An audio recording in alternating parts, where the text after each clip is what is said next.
It has been one heck of a year for Bishop T.D. Jakes. We sat down and talked about this past year, what he has endured, and what his focus is now that his daughter and son-in-law have taken over the Potter's house.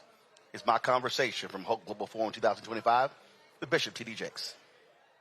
All right, Bishop Jakes, good to see you. Thank you, my brother. You've had an interesting year. Yes, I have. Yes, I have. Quite a year. It transformative and challenging. Just talk about just a year ago.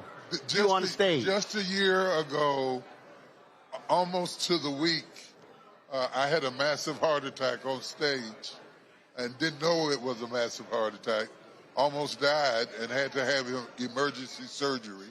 And since that year, I've come back full force, doing everything I want to do, preaching sometimes, doing my podcast sometime, doing next chapter with them, traveling, speaking, doing everything I ever wanted to do. But it's by the grace of God.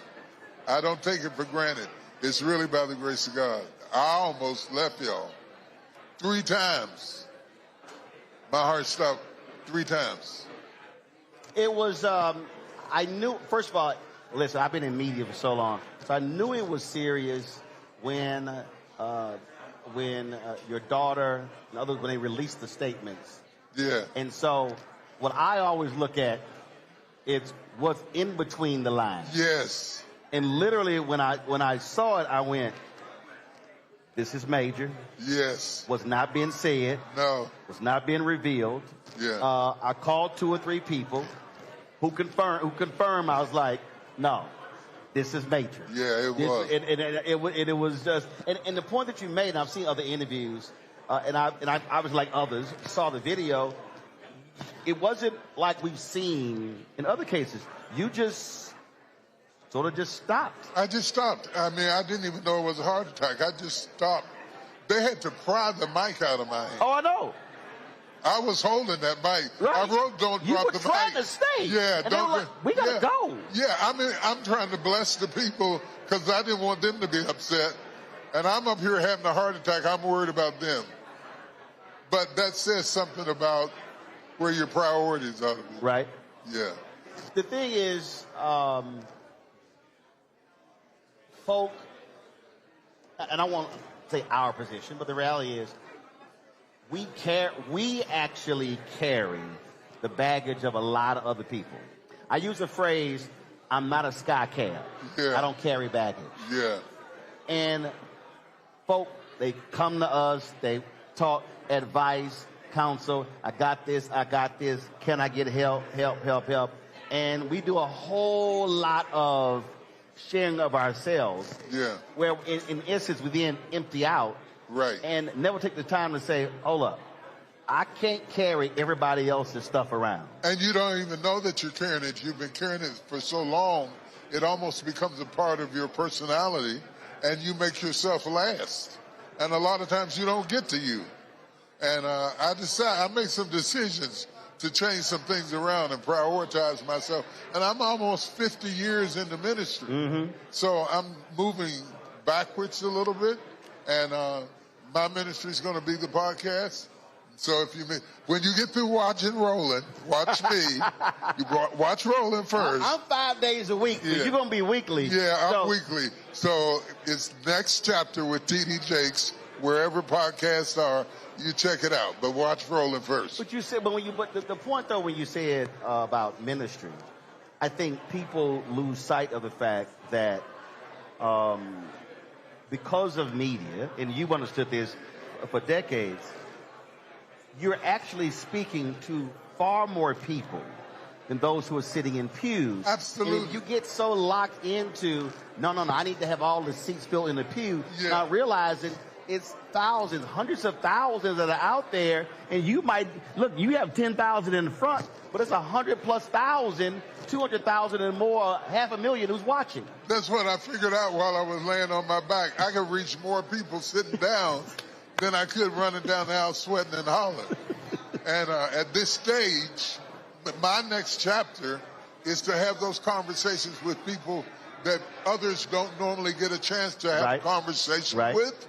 And it's not only good for the listener, it's good for the person I'm talking to. But you've also been, so it's funny, you're talking about this podcast and these conversations, and you have had these starts and stops and fits, and you've been trying to do this. Yeah. I mean, what, three or four different times? Yeah. I remember the BET show. Yeah. I remember the syndicated show. Yeah. And it was like all these other, and you've been trying to do all of this. Yes. And now because of digital media, yes, it actually is a much different place. And in those cases, somebody else had to say yes. Right. Now, I don't need somebody else to say yes. Nobody has to say yes. Which is the same way why I created this. I don't need someone to tell me, okay, Roland, you can now do this. That's right. Because I own it. That's right. Exactly. Me too. I finally figured out if you want it done right, you got to do it yourself. You got to have control over your brand, over your IP, over your guests, over your direction, or people don't really get to see you. They get to see your editors and producers and all of that. They don't get to see you. And so I can talk about a lot of things that I couldn't talk about on stage. Right. I can talk about life. I can talk about finance. I can talk about investments. I can talk about parenting. I can talk about fear. I can go down to the prison and talk to people. I can do a lot of things that I can't do on stage. And so I still preach, but only from time to time. My daughter and her husband have taken over the biggest part of that, and I'm reaching way more people sitting in a chair. Right. Yeah, yeah. Less stress sitting in the chair. Yeah, less stress. I mean, because I had a guy came up to me years ago, and he said, you got the anointing. You need to preach. I said, not going to happen. You're right. And he goes, what do you mean? I said, first of all, no disrespect. I said, God and I have already had the conversation. Right. He's like, what do you mean? I said, God told me long ago, in 5 minutes of radio, Roland, you're speaking to more people than most preachers would speak to in an entire year. Right. I said, so now the question is, what do you do with the platform? Yes. And that's what I want to talk about, because a lot of people, and I'm very cognizant, I tell people, they have to respect this. Because when it comes out of here, and out of here into that, once it hits that microphone, you don't have control on how it's received. Right. So talk about, again, how important it is to respect the mic when you have a platform. Most of the major changes that have happened in this country have happened through a man and a mic. Whether you're good or bad. Yeah, good or bad. It happened through a man or a woman and a microphone. And the microphone is a very powerful thing.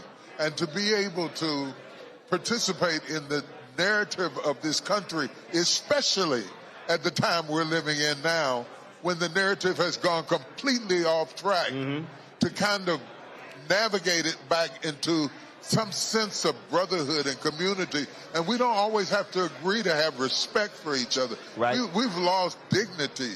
We've lost civility. Right. And we can have debate. You can still walk away with your opinion. I can walk away with mine. But we don't have to be disrespectful and call each other names in order to do what we're trying to do. My view is, you can have your opinion, but what we're not going to do is debate facts. Yeah. And I am so adamant about that, because there's so much that's misinformation, there's disinformation, and my deal is, I will stand hard on facts, and if I lose friendships based on facts, I'm fine with that. But what we're not going to do is just throw out BS and knowing full well how people, because when they hear it, well, so-and-so said it must be true. The next few years are going to be very difficult for the public because of disinformation and misinformation and the ability of technology to simulate pictures, cinematic production. They can take your face, your voice. They can fool you, make you think it's you, and it's not you. And so we've got to find some kind of way to get some guardrails around what we do, because what we do is important. What you do is important. You challenge people in areas that other people wouldn't challenge it. You could not do that on CNN. You could not do that on MS. You could not do that on Fox. Effectively, you might come on there once and do it. But to come on there week after week after week. Oh, I mean, I did ABC this week 4 years ago, September 2021. And Chris Christie gave this big old speech, and I challenged him directly. That thing went viral. People, they were still talking about it. Boy, he was so hot. He went in. I feel like sabotage. Ain't been invited since. So every year of that date, we rerun the video as the anniversary video. And I had people, they said, man, Roland, I think you went too hard. I said, let me explain something to you. First, there's no guarantee they're going to call me back. Right. It's like Real Time with Bill Maher. Right. I did a show one time. Yeah. October 2014. Wow. Ain't been invited back since. Wow. Oh, but they still remember. And the point I say is, I may never get invited back, but they going to remember that time I was there. No doubt about that. I mean, cause so if you try to soft shoe it, as opposed to speaking truth, I wasn't disrespectful. Right. I wasn't yelling and screaming, but I was precise in challenging.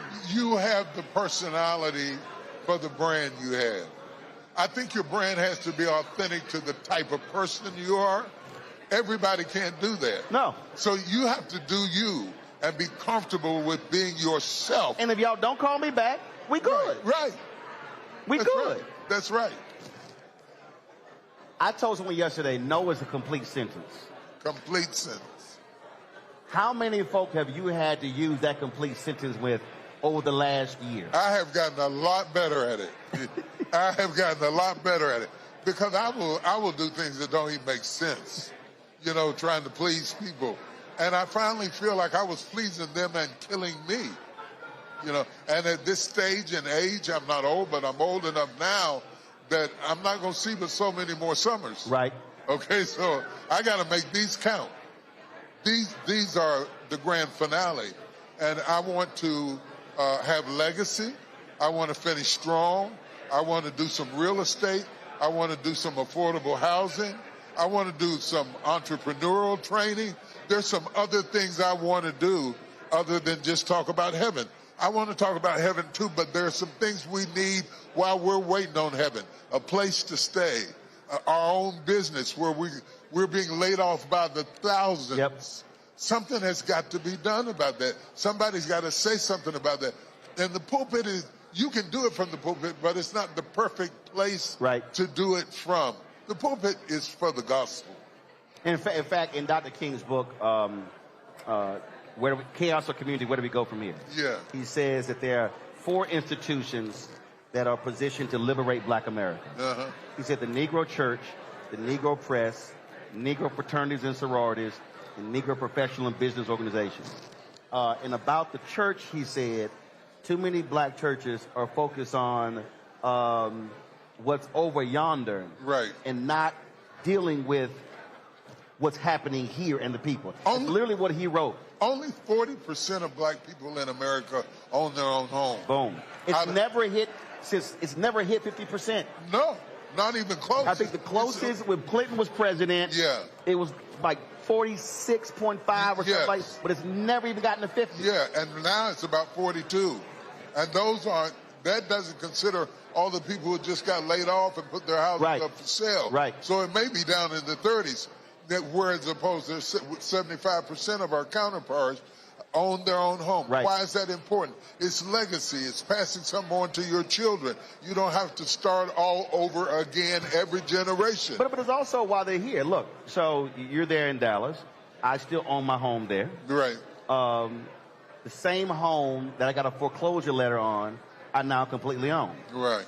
My parents have been retired for almost 15 years. They've been living there. Yeah. My sister and her 2 kids were there when I was there. I had another niece and her husband who got married, moved back to Texas, lived there. My nephew got a job in Dallas, lived there. So owning the home, 4 different generations have lived in it, parents living rent-free. Right. And so it's not even a question of passing it on.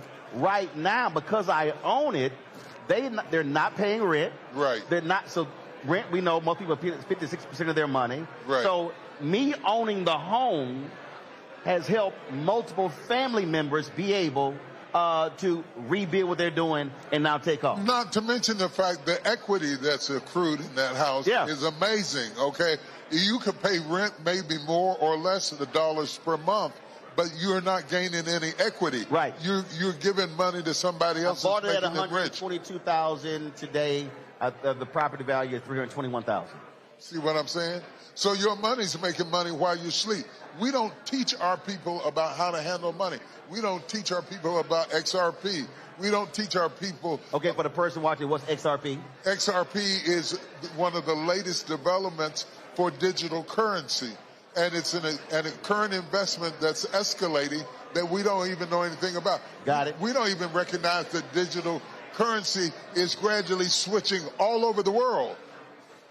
I don't like it. They didn't ask me, though. Right. They're doing it without me, okay? Right. So you either get with it or you get left behind.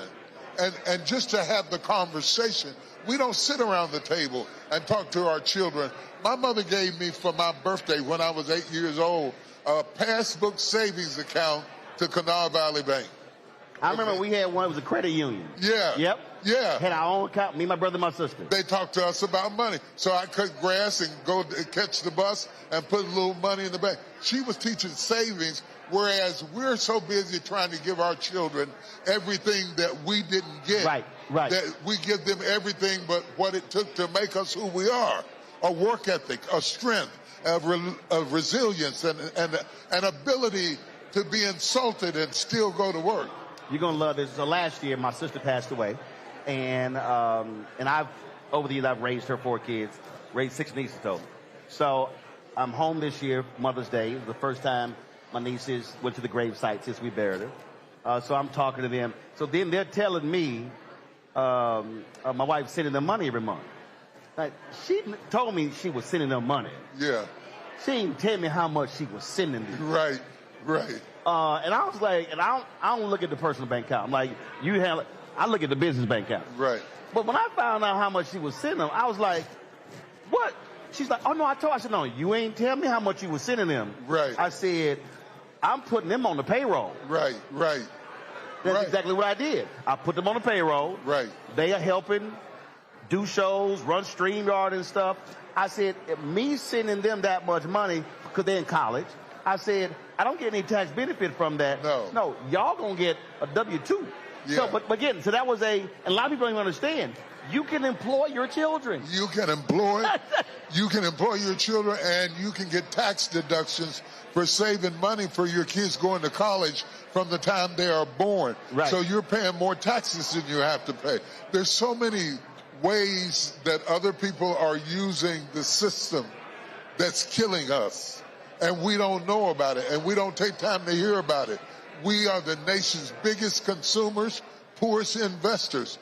You tell me about your Louis Vuitton, but you don't own no stock in it. Boom. You're wearing the bag, you got on the shawl, but you don't have no stock in it. Right. Right. But that's also where the media piece comes in, because you could, but you really can't spend an hour in the pulpit. Right. Walking folks through that. But being able to utilize social media, have the show, you can bring the experts on, and you can bring, as Joe Madison said, you can put it where the goats can get it. This is the thing. If you do that in church, you're going to offend some people. You're going to offend people who really came to church, and the only thing they want to hear about is Jesus and going to heaven. And that's great to hear about that. But while I'm waiting on the bus to pick me up to go to heaven, right, I got to have something to eat. I got to send my kids to a better school. I want to live in a place where I don't get shot in my own house. I want to have the same things that other people have.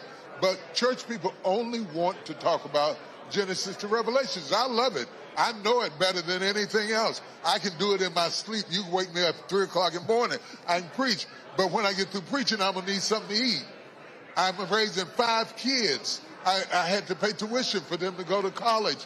And we need to have some practical things mixed in with the spiritual things so that we're not so focused on eternal life that we don't do what Jesus said. Jesus said, I come that you might have life and have that life more abundantly. And so we give the eternal life part, but we don't give the natural life part. We're living in a world, to that particular point, where so many preachers are only focused on the word. Right. To your point, the word is also living. What do you say to that preacher about how they need to expand their horizons and their knowledge and not just be right here? First of all, educate yourself to more than just preaching. Okay, you have to educate. A lot of the preachers aren't preaching about it because they don't know about it. They're in debt. Their credit is bad. They got a 5.8 credit rating. You have to learn about this, especially this new currency. You have to learn about it. And because we have such few leaders, in the white community it's different. You can go to a therapist for your therapy. You can have a financial advisor for your investment. Right. You can go to church for your spirituality. You can go to get some kind of MRI for your brain. You can get counseling for your mind. In the black community, we go to church for everything. Everything. One-stop shop. Everything. And so a minister has to be versed in more than one thing. We teach entrepreneurship. We teach development of how to do business, how to get access to capital, how to get grants, how to get loans. We don't just do that through the church. I had to start a separate entity to be able to do that called Good Soil. And I'm doing those things because I got tired of people coming for prayer, asking God for a miracle, and a miracle to them was a job. Right. A miracle was a car. A car is not a miracle. People who don't even believe in God got a car. That's not a miracle. Let's part some Red Seas. Let's heal some cancer. Let's move some tumors. Let's open up some blinded eyes.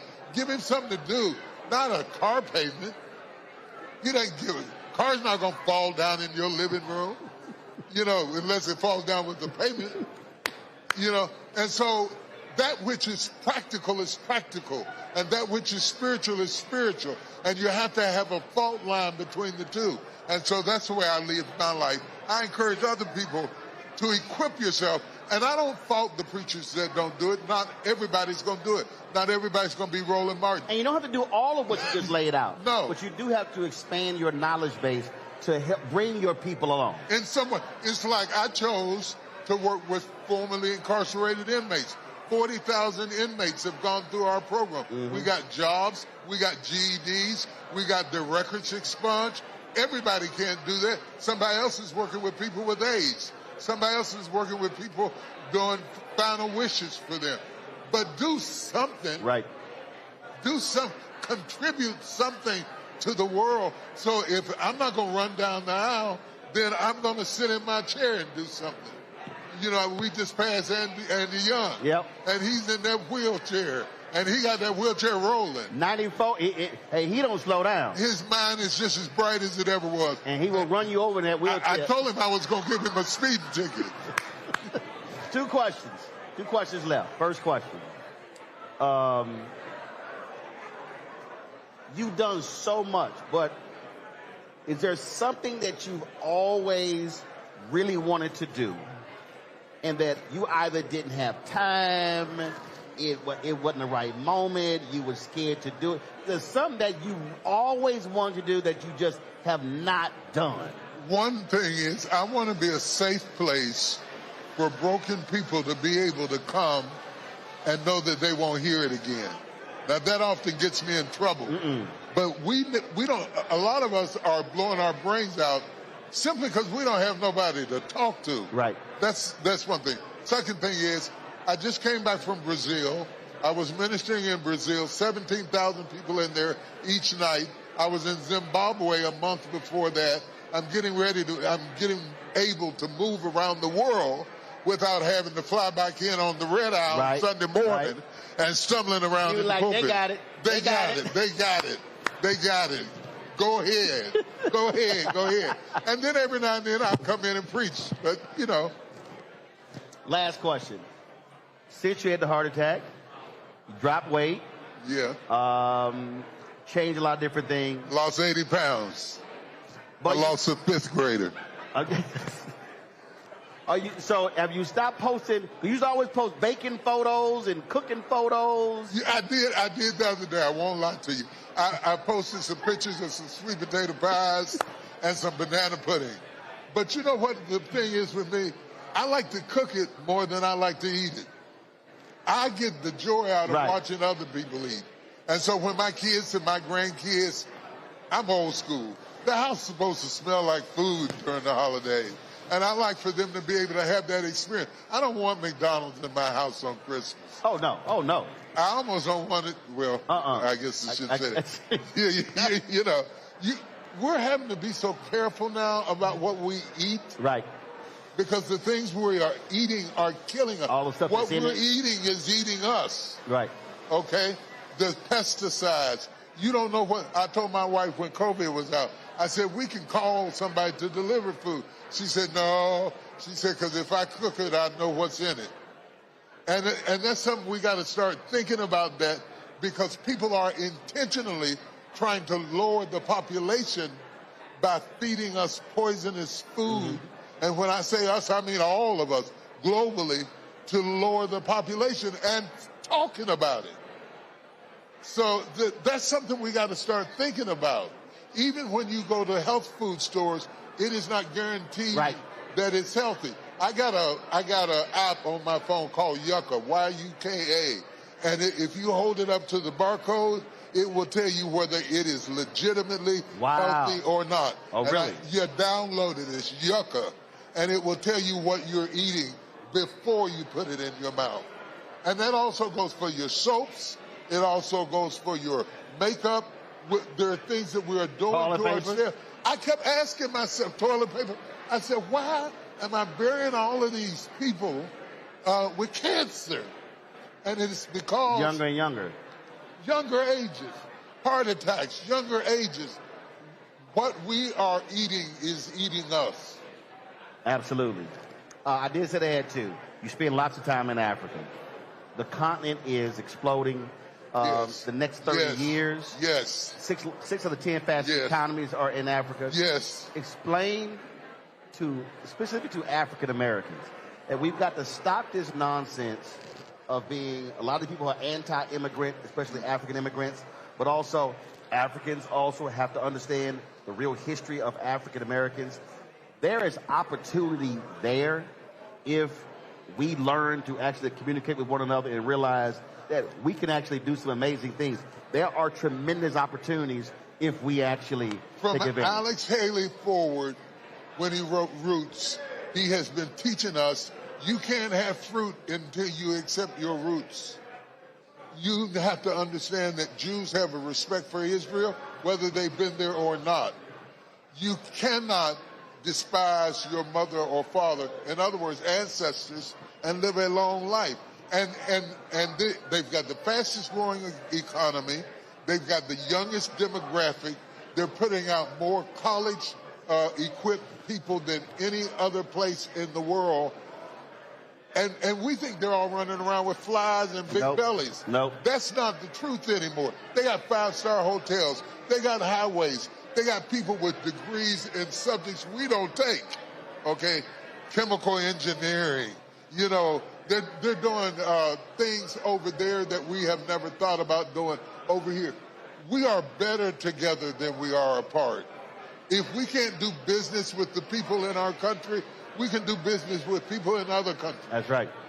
We have an opportunity, because of technology, to do things with all kinds of people that we normally would never have a chance to do. And we ain't talking about digging wells. No. Which is important, but it goes way beyond that. You can go way beyond that. You can sell your products in Zimbabwe. We got the same kinky hair. We got the same hair bumps. We got the same texture skin. Why are we allowing Asian people to make our hair care products? That doesn't make sense. That doesn't make sense. So you have to understand that we are better together when we recognize the entire African family, because the world recognizes the whole African family. They do the same. We went through slavery. They went colonialism. We all have a story to tell. There is not a person of color in this world that doesn't have somewhere within the last 3 generations a story of trauma to tell. So when you start talking about trauma, you have to realize epigenetics means that we have a biological trauma that affects the way our DNA reacts. Even though we weren't there, we inherited it. Absolutely. Okay? Then there is the psychological trauma, generational trauma. That's the trauma you experience or your parents experience. That is psychological. The other one is biological. We got both. And you know how the study started? The study started with Jews who were descendants from the Holocaust, how they were affected physically, even though they weren't in the Holocaust. They inherited the trauma of their ancestors. Let's stop denying our ancestors and understand them. And they need to understand us. That's right. Because both have trauma. We both have trauma. Absolutely. Colonialism wasn't that much better than slavery. And colonialism, in many cases, it still is happening today. It's still happening today. Slavery is still going on today. People are still being sold today. People are being sold into slavery today. Not just in Africa, in America, right up under our nose. And then there's slavery without shackles. Yeah, there's the abduction of women, women being snatched off the street, disappeared, not covered by the news, not picked up by the press. Yeah, we have a segment on my show called Black and Missing. Black women have more hysterectomies than their white counterparts. There are little subtle things that are being done to take us out of this world that we say nothing about. Yep. We say nothing about. And it's a tragedy. It's a tragedy. It's a subtle way of discriminating. You can't say that you don't want immigrants, but you'll take white South Africans, but not black people. An immigrant is an immigrant. If it's going to be an immigrant, let it be irrespective of the color of their skin. So you lose legitimacy when you have one attitude for black and brown immigrants, but white immigrants are, well, if you're from Norway, right, come on over. There are people in Nigeria with just as much education as people in Norway, so let's not make it meritorious. Let's be real. You done got me started. I'm over in your lane now. I just asked the question. Let me be still. Let me be still. I just asked the question. You got me out there. Well, Bishop. But I am so happy to be at the John Hope Forum and to have an opportunity to have the kinds of conversations that we're having about business, about life, about opportunities, about ownership, about stewardship. You know, the things that I'm doing now, I own them or I don't do them. There you go. There you go. Well, you know, I believe in that totally. Yeah. Bishop, when you say it's good to see you, it's good to see you upright. Thank you. On this side. Yes. And keep building. And anything, I always say, keep having fun. My hashtag is live life, love it. I'm having a ball. Thank you. I appreciate it. Thank God bless you. All right. Bishop was a little fired up there. Joe, what your thoughts? There's a lot that we covered there. Just your thoughts. First of all, we're glad that he's well and that he's in a good shape and position. And it's wonderful to be reminded of the principle that faith without works is dead. Most of us have jobs because somebody had an entrepreneurial idea. So it shouldn't be so foreign for us to have an entrepreneurial idea as well, really connecting the dots. I particularly love what he said about connecting and being in business with people that look like us, that think like us, that have hair texture like us, but might be 10,000 miles away. There's no reason we can't make that happen, particularly given technology. So we have to be reminded we really do need to think globally, whether you're talking about being in business or whether you're talking about doing the gospel. All of the above. We need to think globally, and we're not thinking quite right unless we are thinking of something and pushing towards something that's bigger than us, that's legacy connected, and that can be passed on. That's how you live, that's how you grow, and that's where we need to be. When Coney.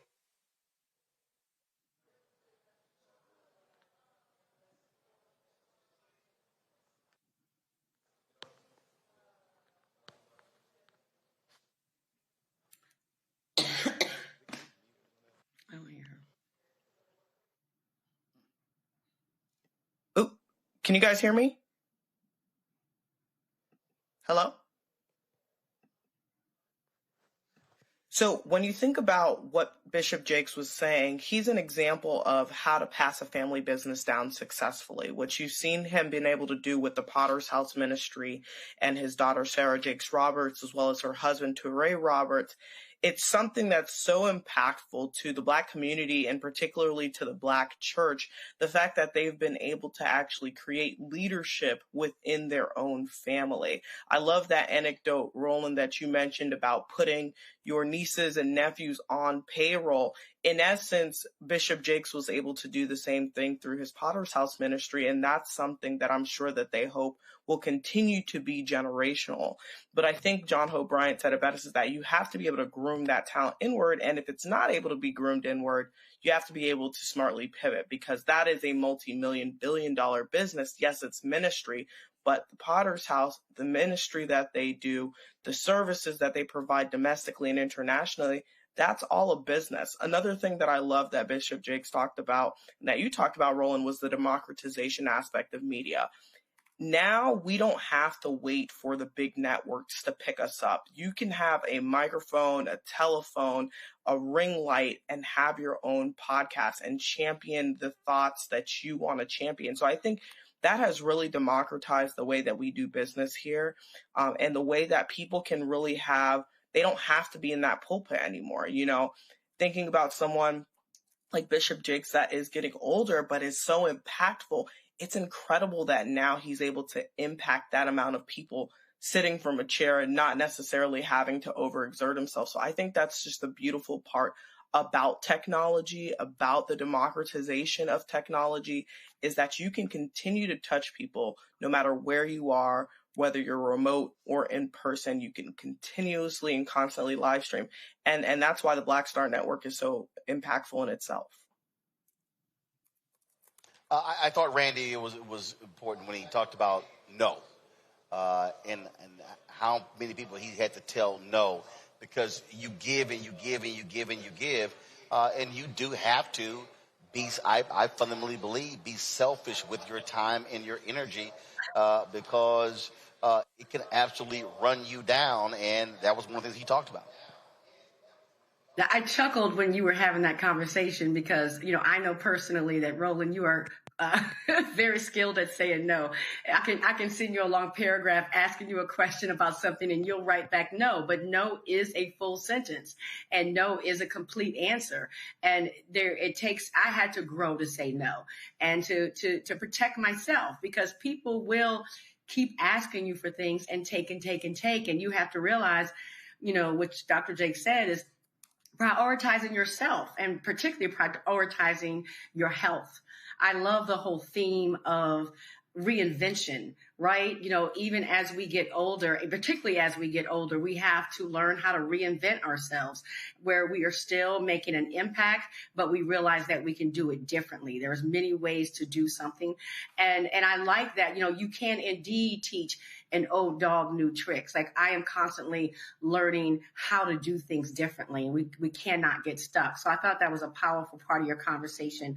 Another part that really affected me or impacted me was talking about running your family like a business. We should be thinking about how do we continue, you know, to continue to make things better from generation to generation. What are we doing to ensure that our future generations are going to be more successful or have things easier than we have it? I have a good friend who they actually make loans every year within the family, where people have to make presentations about what are we going to invest in, who has the best business idea or wants to buy a house.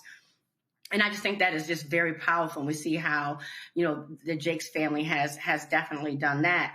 And then lastly, of course, you know, I am very much about how propaganda affects us and how we've been taught. You know, I tell people the first thing I learned about the continent of Africa was, you know, watching late night TV and the commercials saying, you know, feed a child for 1 cent a day or something like that. And just showing us, my people, as always poor with flies flying around them. And Africa is booming right now. That's why when I travel, I really try to post pictures of the different countries I get to go to, because it's exploding. And we have to realize that it's purposeful that the majority culture has tried to teach us to hate from where we came and from our people. That is our family. And so there's so much power in us uniting, and it's against people would not fight so much against us uniting if it were not powerful. So we definitely need to work against that. But no, it was an excellent conversation. Excellent conversation. Hello, I'm Isaac Hayes III, founder and CEO of Fanbase, and I'm here with a very important message. We are at a turning point in the Black community where we must have equity in the apps we use that scale to billions of dollars. But this time, we own the infrastructure, we own the culture, and we shape the future. And Fanbase is the future. Fanbase combines the free functionality of Instagram, TikTok, and YouTube into an all-in-one platform built for the evolution of social media and monetization. With over 1.4 million users, that's real proof that we are shifting the conversation of tech ownership and equity for creators. So right now, I want you to go to startengine.com/fanbase and invest today. The minimum to invest is $399. That gets you 60 shares of stock in Fanbase at $665 a share. This marks a turning point in Black ownership of social media. If we don't take this opportunity to own social media right now, we will always be customers to our own creations. And that can't go on. So once again, go to startengine.com/fanbase and invest today.